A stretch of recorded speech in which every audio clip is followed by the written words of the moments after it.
ಅರೆ ಕಡಿಮೆ ಹಾಕು ಆದ್ರೆ ಅಸಲಿ ಹಾಕು. MDH ಕಾಶ್ಮೀರಿ ಕೆಂಪು ಮೆಣಸಿನ ಪೌಡರ್. ಇನ್ನು ಇಡೀ ದೇಶವೇ ಆಪರೇಷನ್ ಸಿಂಧೂರ ಕಾರ್ಯಾಚರಣೆಯನ್ನ ಸಂಭ್ರಮಿಸ್ತಾ ಇದೆ, ಕೊಂಡಾಡ್ತಾ ಇದೆ. ಅದರ ಆಪರೇಷನ್ ಸಿಂಧೂರ ಬಗ್ಗೆ ಅಪಸ್ವರ ಎತ್ತಿದ್ದ ಕೊತ್ತೂರು ಮಂಜುನಾಥ್ ರಾಜ್ಯ ರಾಜಕೀಯದಲ್ಲಿ ಬಿರುಗಾಳಿ ಸೃಷ್ಟಿಸಿದ್ದಾರೆ. ಕೊತ್ತೂರು ಮಂಜುನಾಥ್ ಆಡಿದ ಒಂದೇ ಒಂದು ಹೇಳಿಕೆ ಆ ಪಕ್ಷಕ್ಕೂ ಕೂಡ ಅಂತಾರೆ ಕಾಂಗ್ರೆಸ್ ಪಕ್ಷಕ್ಕೂ ಕೂಡ ಬಹಳ ಮುಜುಗರವನ್ನ ತಂದೊಡ್ಡಿದೆ. ಸಹಜವಾಗಿ ಇದು ವಿಪಕ್ಷಗಳಿಗೆ ಅಸ್ತ್ರವಾಗಿದೆ. ಪಹಲ್ಗಾಮ್ ದಾಳಿ ನಡೆಸಲು ಮಿಲಿಟರಿ ಅವರೇ ಉಗ್ರರನ್ನ ಒಳಗೆ ಬಿಟ್ರ.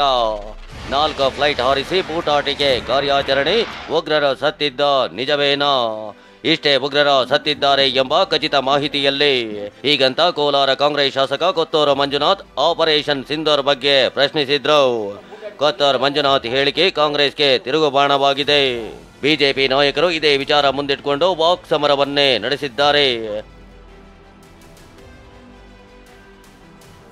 ಕಾಂಗ್ರೆಸ್ನವರು ದೇಶ ವಿರೋಧಿ ರಕ್ತ ಅಂತ ಕೇಂದ್ರ ಸಚಿವೆ ಶೋಭಾ ಕರಂದ್ಲಾಜೆ ವಾಗ್ದಾಳಿ ನಡೆಸಿದ್ರೆ ಕಾಂಗ್ರೆಸ್ ನಾಯಕರು ಚಿಲ್ಲರೆ ಹೇಳಿಕೆ ನಿಲ್ಲಿಸಲಿ ಅಂತ ಶೆಟ್ಟರ್ ಗುಡುಗಿದ್ದಾರೆ. ನಾಲಿಗೆಗೂ ಮೆದುಳಿಗೆ ಸಂಪರ್ಕ ಇಲ್ಲದ ಕಾಂಗ್ರೆಸ್ ನಾಯಕರು ಹಲವಾರು ಜನ ಇದ್ದಾರೆ. ಕೆಲವರು ಟೊಪ್ಪಿಯನ್ನ ಉಲ್ಟಾ ಹಾಕೊಂತಾರೆ, ಕೆಲವರು ಯುದ್ಧನೇ ಬೇಡ ಅಂತಾರೆ, ಇನ್ನು ಕೆಲವರು ಅವ್ರು ಏನ್ ಮಾಡಿದ್ದಾರೆ ಅಂತಾರೆ. ಅವ್ರು ಏನ್ ಮಾಡಿದ್ದಾರೆ ಅಂತ ನಾನು ಒಂದೇ ಆಗ್ರಹ ಮಾಡುವಂತದ್ದು, ಕಾಂಗ್ರೆಸ್ ನಾಯಕರು 1 ವರ್ಷ ಹೋಗಿ ಪಾಕಿಸ್ತಾನದಲ್ಲಿ ನೆಲೆಸಬೇಕು. ಕಾಂಗ್ರೆಸ್ಸಿನ ರಕ್ತನೇ ದೇಶ ವಿರೋಧಿ ರಕ್ತ. ಮಾನ ಮರ್ಯಾದೆ ಏನೋ ನಾಚಿಕಿದ್ರೆ, ಈ ದೇಶದ ಬಗ್ಗೆ ಅಭಿಮಾನ ಇದ್ರೆ ಈ ರೀತಿ ಹೇಳಿಕೆಗಳನ್ನು ಕೊಡಬಾರ್ದು. ಈ ಚಿಲ್ಲರೆ ಹೇಳಿಕೆಗಳು ಇವೆಲ್ಲ. ಹೀಗಾಗಿ ಈ ರೀತಿಯಾದ ಚಿಲ್ಲರೆ ಹೇಳಿಕೆಗಳನ್ನ ಪ್ರೋತ್ಸಾಹ ಮಾಡುವಂಥದ್ದು ಕಾಂಗ್ರೆಸ್ ಅಲ್ಲಿ ನಡೀತದೆ. ಪಾಕ್ ಆಕ್ರಮಿತ ಕಾಶ್ಮೀರ ಬಿಟ್ಟು ಕೊಟ್ಟವ್ರು ಯಾರು ಉತ್ತರ ಹೇಳ್ತಾರೆ? ಕಾಂಗ್ರೆಸ್ನವ್ರೆ ಅಧಿಕಾರದಾಗಿದ್ದಾಗ ಬಿಟ್ಟು ಕೊಟ್ಟಿರಲ್ಲ. ಮತ್ತು 93,000 ಸೈನಿಕರು ಒತ್ತೆ ಆಳುಗಳಾಗಿದ್ದರು ಪಾಕಿಸ್ತಾನದವರು. ಅವ್ರನ್ನ ಯಾಕೆ ಬಿಟ್ಟು ಕೊಟ್ರಿ? ಉತ್ತರ ಹೇಳ್ತಾರೆ ಕಾಂಗ್ರೆಸ್ನವರು. ಕೊತ್ತೂರು ಮಂಜುನಾಥ್ ಹೇಳಿಕೆಗೆ ಕಾಂಗ್ರೆಸ್ನಲ್ಲೇ ಅಪಸ್ವರ. ಇನ್ನೊಂದೆಡೆ ಶಾಸಕ ಕೊತ್ತೂರು ಮಂಜುನಾಥ್ ಹೇಳಿಕೆಗೆ ಕಾಂಗ್ರೆಸ್ನಲ್ಲೇ ಆಕ್ಷೇಪ ವ್ಯಕ್ತವಾಗಿದೆ. DCM DKಶಿ ಈ ಬಗ್ಗೆ ಮಾತನಾಡಿದ್ದು, ಮಂಜುನಾಥ್ ಅವರನ್ನು ಕರೆದು ಮಾತನಾಡ್ತೀನಿ ಎಂದಿದ್ದಾರೆ.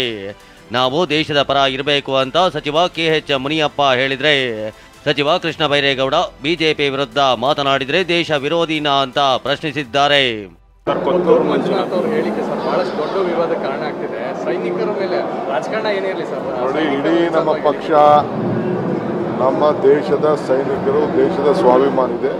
ಅವ್ರೇನು ಹೇಳಿದಾರೆ ಕರೆದು ಮಾತಾಡ್ತಾರೆ. ನಾನೇನು ಹೇಳ್ಬೇಕು ಮೊದಲೇ ಹೇಳಿದ್ದೆ, ನನ್ನ ಸ್ಟ್ಯಾಂಡ್ ಕರೆಕ್ಟ್ ಆಗಿದೆ. ನಾವು ಸೆಲ್ಯೂಟ್ ಹೊಡಿಬೇಕು. ಭಾರತದ ಪ್ರಜೆಗಳು ಪಕ್ಷ ಯಾವುದೇ ಇರ್ಬೋದು, ದೇಶದ ವಿಷಯ ಬಂದಾಗ ನಾವೆಲ್ಲ ಒಗ್ಗಟ್ಟಾಗಿರ್ಬೇಕು ಅನ್ನೋದನ್ನ ಕಾಂಗ್ರೆಸ್ ಪಾರ್ಟಿ ಸಂದೇಶ ಕೊಟ್ಟಿದೆ. ಬಿಜೆಪಿಯವರನ್ನ ಯಾರೇ ಪ್ರಶ್ನೆ ಮಾಡಿದ್ರು ಅದು ದೇಶ ವಿರೋಧಿ ಅಂತ ಬಿಂಬಿಸೋದು ಅವರ ವೈಫಲ್ಯಗಳನ್ನು ಮುಚ್ಚು ಹಾಕೊಳ್ಳೋದಿಕ್ಕೆ.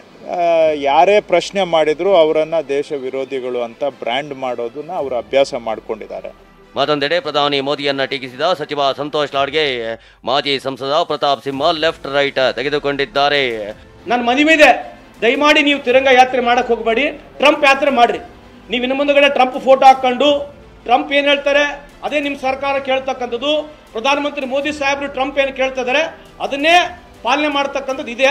ದಯಮಾಡಿ ನೀವು ತಿರಂಗ ಯಾತ್ರೆ ಮಾಡಬೇಡ್ರಿ, ಟ್ರಂಪ್ ಯಾತ್ರೆ ಮಾಡ್ರಿ ಅಂತ ತಮಗೆ ಹೇಳಲಿಕ್ಕೆ ಬಯಸ್ತೀನಿ ನಾನು. ಮೋದಿ ಅವರ ಬಗ್ಗೆ ಬಾಯಿಗೆ ಬಂದಂಗೆ ಮಾತಾಡ್ತಾ ಇದ್ದಾರೆ. ಮೋದಿ ತಾನೇ ಸುಪ್ರೀಂ ಅಂತ ಭಾವಿಸ್ಬಿಟ್ಟಿದ್ದಾರೆ. ತಿರಂಗ ಯಾತ್ರೆ ಬದಲು ಟ್ರಂಪ್ ಯಾತ್ರೆ ಮಾಡಿ ಏನ್ ಮಾತಾಡ್ತಿದ್ದೀರಿ ಸಂತೋಷ್ ಲಾಡ್ ಅವರೇ?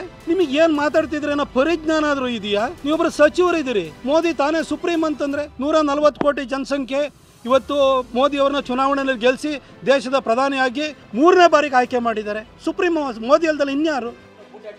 ಒಟ್ಟಾರೆ ಶಾಸಕ ಕೊತ್ತೂರು ಮಂಜುನಾಥ್ ಹೇಳಿಕೆಯನ್ನು ಅಸ್ತ್ರವಾಗಿ ಮಾಡಿಕೊಂಡಿರೋ ಬಿಜೆಪಿ ನಾಯಕರು ಕಾಂಗ್ರೆಸ್ ವಿರುದ್ಧ ಕೆಂಡ ಕಾರ್ತಿದ್ದಾರೆ. ಕಾಂಗ್ರೆಸ್ ನಾಯಕರು ಡ್ಯಾಮೇಜ್ ಕಂಟ್ರೋಲ್ಗೆ ಯತ್ನಿಸುತ್ತಿದ್ದಾರೆ. Bureau report TV9. MDH ನ ಕಿಚನ್ ಅಲ್ಲಿದ್ರೆ ನಾವು ಎಲ್ಲವನ್ನು ಮಾಡಬಹುದು. ಬೆಂಗನ್ ಕ ಬರ್ತಾ, ಆಲೂ ಗೋಬಿ, ಭಿಂಡಿ ಮಸಾಲಾ, ಇನ್ನೂ ಬಹಳಷ್ಟು. MDH